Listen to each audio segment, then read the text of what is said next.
Welcome on in, guys. Tobin here with you, and thanks for checking out the channel. If you guys could subscribe, that'd be great, and appreciate you stopping by. So, some interesting things happening in the old trade winds today. We got some intel from the Houston side of things on where things may stand with Kevin Durant.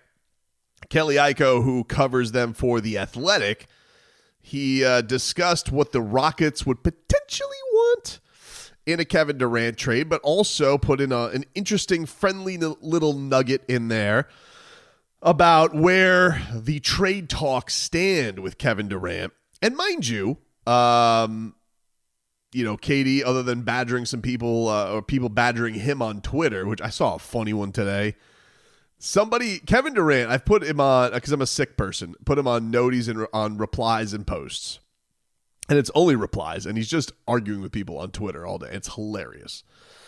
But he mocked somebody because somebody on a fake page called Login Sports, not Legion Sports, or Legion, maybe it was Login Hoops instead of Legion Hoops. And somebody said that they tweeted from Login Hoops that Kevin Durant has had talks with Giannis about teaming up in Toronto. And the person just goes to him. He goes, at Kevin Durant, or whatever the hell his handle is, at KD Trey 5. He goes, this is the most pushy shit. He goes, this is the most pushy shit you could do. And Kevin Durant just replies calmly, just goes, fake page.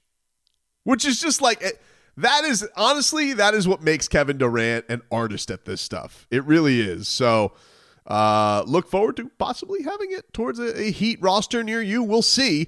But this was the report from Kelly Iko. It said that Phoenix is aggressive in its pursuit of trade. Phoenix is aggressive in its pursuit of A, trading Kevin Durant, and B, regaining full control of their draft capital, starting with the number 10 pick in next month's draft, team sources said. Since the conclusion of the season, Houston fielded several calls from Phoenix, who have since gradually lowered their asking price for Durant. There is a price where the Rockets would be interested, but with a fear of breaking up the roster for a 36-year-old coming off injury, doubt remains over a deal materializing. So, here's a couple of things that are interesting about this, right? One, all right, according to Kelly's report here, there are numerous talks that they've had.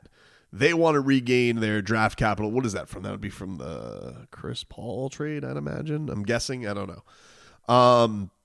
They want to get some control. Obviously, them being as locked up as they are. The flexibility, very important to the Suns. That's why, even though they made that stupid move last year, where we all thought that the Jimmy Butler deal was a deal. I remember when that deal went down, when they traded the 21-31 pick for multiple first-round picks with the Jazz.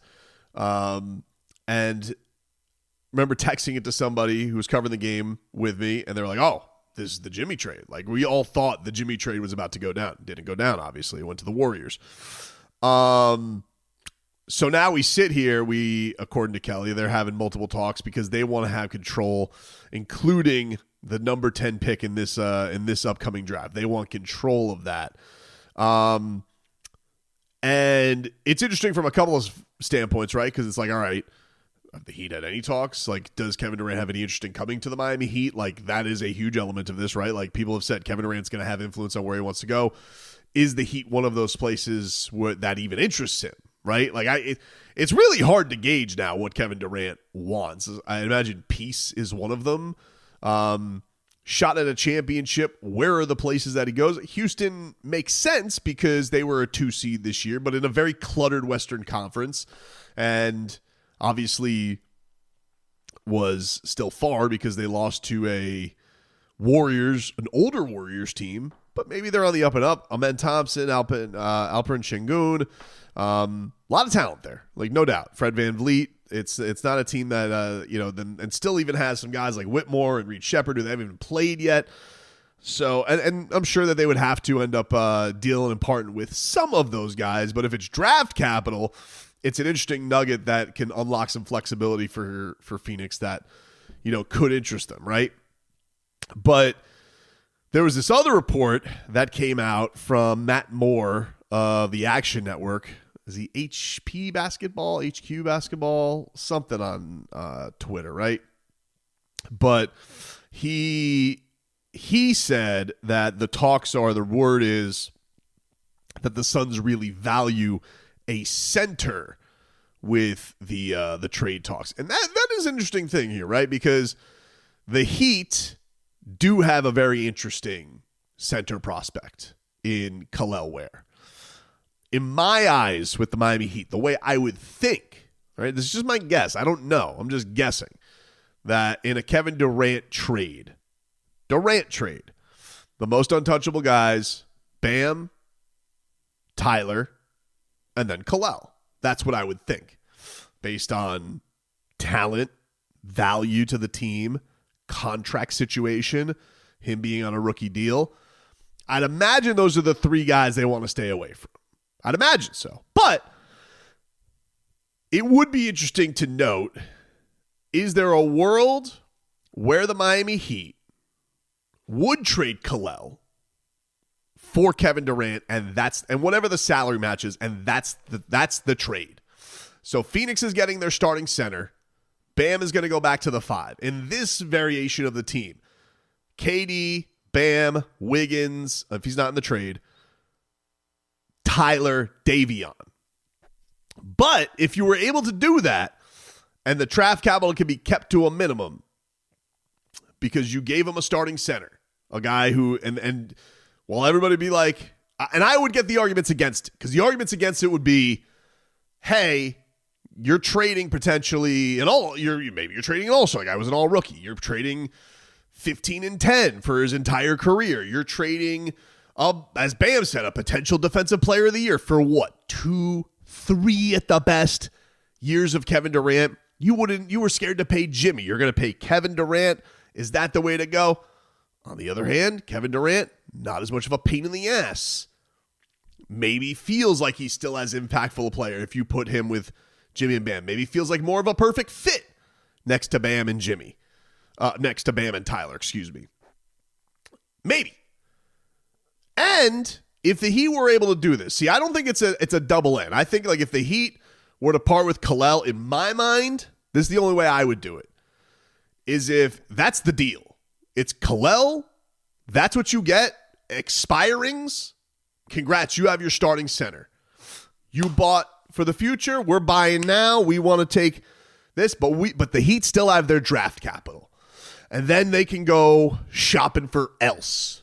Whatever those moves are, whatever they think, if they want to add depth, if they want to add a veteran center, then if they want to add some more they now have the draft capital to do it. That to me, if we're talking about building, right, and we're talking about the idea of getting the Miami Heat in a spot, right, where they are contenders again, they have a chance again, and Kevin Durant is a key to do that. I won't deny that. I mean, he's Kevin Durant. Like this is not just some chump. And you got to give up, if you're giving up Kel'el Ware, to me, that's as good as 2 first-round picks. It just is. Because here's the thing with picks. They're a gamble, dude. Like, they're great to say. It's great to say, you could give up a gazillion picks for Giannis and you could give up whatever. But when you have a guy, you hit on a guy, all of a sudden you're like, boom, we now have one figured out. From the Heat standpoint, people will be like, well, yeah, okay, Tobes, but if you do hit on a pick, why would you want to part with that? And I would say, I think there's 2 things on the roster that would work, that would just be like, give me pause. I think Kel'el's going to be a stud, okay? I don't feel like I need to defend my Kryptonian stock on anybody. I don't have to defend my stance on it. If he's a Heat lifer, I'm friggin' happy about it, okay? You guys know me. I love him. I love Jovic.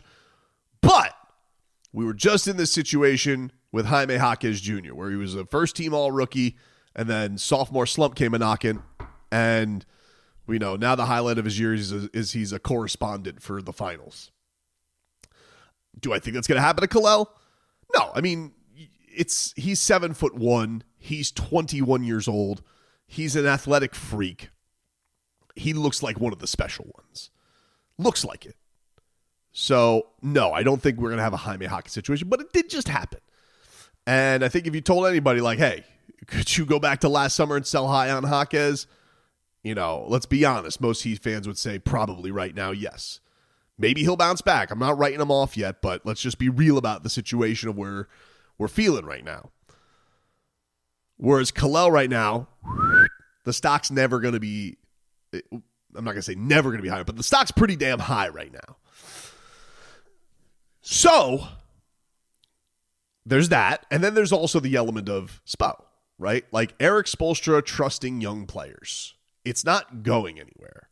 And will we be in a position in a year where all that worry and trust and all that stuff, can Kel'el shake all of that doubt that Spo would have in him, or will it just be natural growth?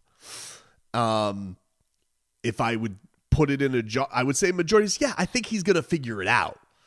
But there is going to be that element of, all right, will Spo trust? Will he figure it out? Is he going to get rebounds, balls to the wall? Is he going to get blocks and play defense, balls to the wall? Is he going to be in they're going to be in a system where they're going to set him up for success because they have guys who can play make for him? Or are we going to be in a spot where no true point guard, nobody can get him the damn basketball? And is this a system that's built for him and Bam to last together? Is it a duo that could truly work? Because look, as much as I love Bam Adebayo, truthfully, it's been a weird. He's a bit of a weird fit that you gotta go around. You take all the all-world defense and effort and energy, but you have to sacrifice that as a guy who is starting to learn to space the floor. Showed a big spike in three-point shooting, but is at a point where people respect it. On top of it, what is the give take on aggression and all that type of stuff? So I just say all that to wonder, like, would the Heat, if they just could do it for Kel'el? I do think there's an argument to do it. I don't think I love the argument because I don't want to lose Ware. I love the warehouse. But if you could do it and there's no picks, like that's, to me, if you're Pat Riley and Andy Ellisberg and they ask for Kel'el Ware, I'm going to be like, salary, I'm like, it's Duncan, Rozier, Ware, and that's it, dude. There's no second rounds. There's no swaps. There's no ones. That's the trade.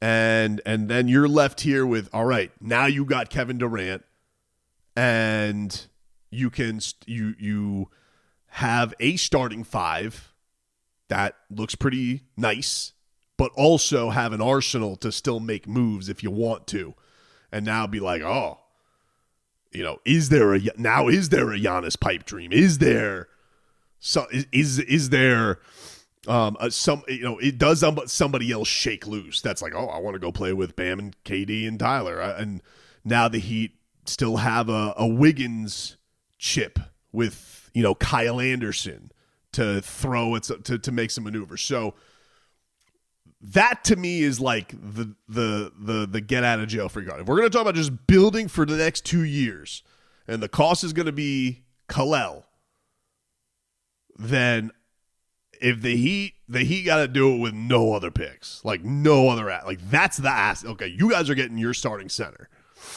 And that's going to leave the Heat in a place where they can spider out to other branches of deals. So, but interesting reports today for sure.